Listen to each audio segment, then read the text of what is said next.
Hello everyone, today I'll be reviewing the Sodastream Classic Diet Root Beer. So this is 0 calories, makes 9 liters or 35 servings.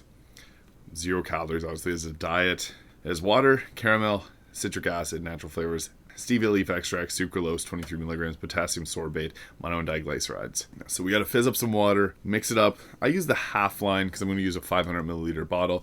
If you're using a full liter, I would probably use the full thing. Just depends how sweet you want this to be. So I want to mix this up now, and it smells really strong like root beer. It's not as dark as like the Diet Colas are. It's very brown and golden. Looks so cool. So I usually just tilt it around a little bit. Carbonated. Listen to that. First sip.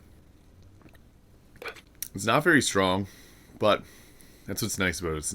It's nice and light. I find that this tastes more like a Barq's root beer, like the root beer that you get from McDonald's, but a little bit lighter. Like, you could probably make it taste similar if you put a bit more in, but I'm using the half, and I usually use the half for all 500 milliliter bottles. But I don't find this to be too strong. I've had a couple bottles of this now, and every single time that I've had it, it's tasted kind of weak like this. Not necessarily a bad thing, but it might not be what some people are expecting.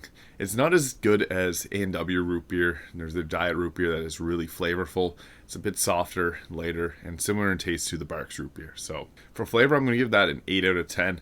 It tastes good, but it's not fantastic like the Diet Cola is. I prefer the Diet Cola over Coca-Cola or Pepsi Cola, but the diet root beer, I'd probably prefer a diet version of Barq's, or my favorite, the diet A&W root beer.